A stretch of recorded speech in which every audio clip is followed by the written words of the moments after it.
Buongiorno amici del canale. Oggi siamo a Arena Maiori, una spiaggia molto carina. L'acqua è un po' ciotolata, c'è la sabbia un po', sono un po' di rocce, però è caldissima.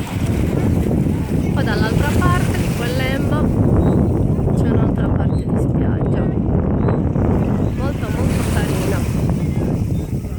Siamo vicino a Santa Teresa di Gallura.